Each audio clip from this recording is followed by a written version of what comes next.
guys, get ready with me. So, I'm going to church. Samahan niyo ako mag-prepare ng aking makeup. Church makeup.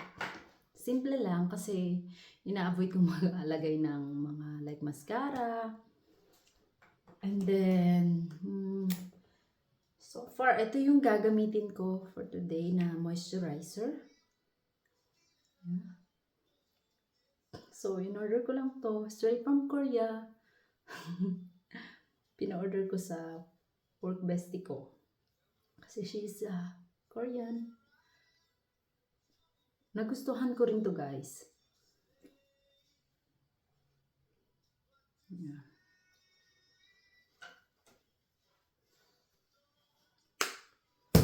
And then, nasa na yung foundation ko?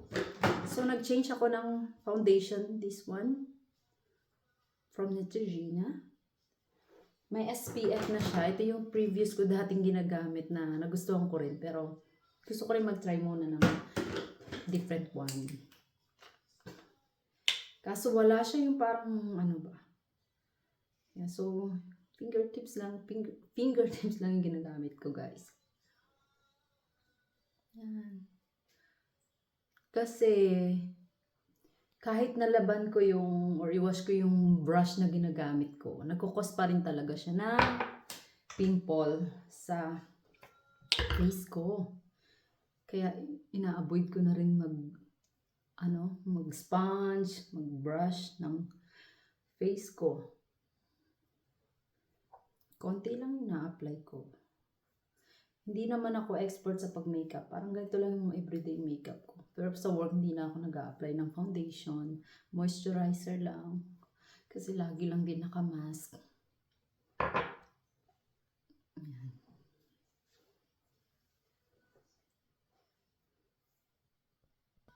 So, for my kilay, this one, from Wet n Wild.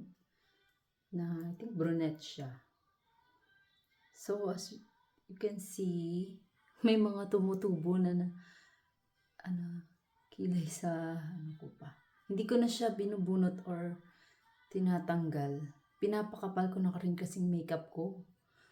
Sorry, yung kilay ko. Yeah. Para hindi na ako magpapa-microblading ba yun?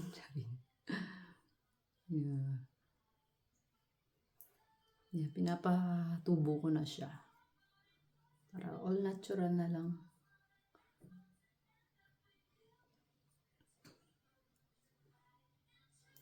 And then this one pala guys, yung nabili ko sa Amazon.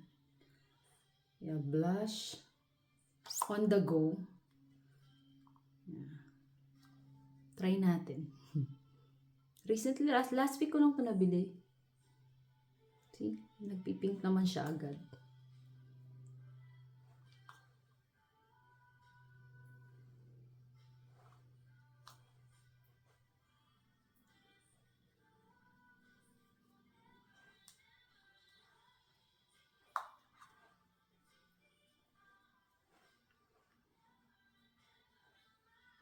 And then, eto yung concealer pala na tinagamit ko.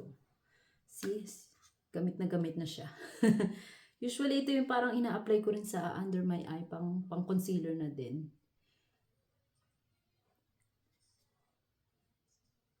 And then, pang contour sa nose. Since hindi tayo napiyayaan ng bonggang tangos. See, kamay lang talaga yung ginagamit ko guys ever since years na hindi na talaga ako nagbabrush. Yan.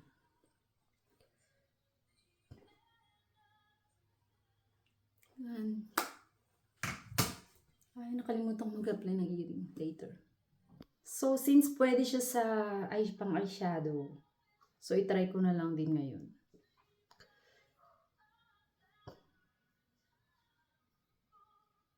Para at least hindi siya basta-basta nabubura. So, ito na lang yung ko ngayon. I-try. So, pwede rin daw siya sa lips. So, i-try ko na rin sa lips.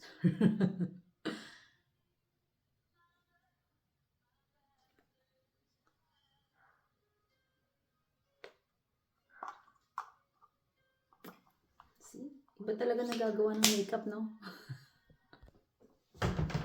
I think ready na ako. Hindi ako nakontento sa lipstick. Parang walang talab. So, apply tayo nitong lip gloss na to.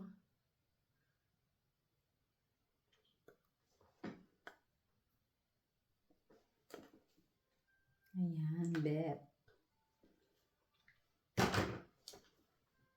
So, that's it for today. Bye, guys!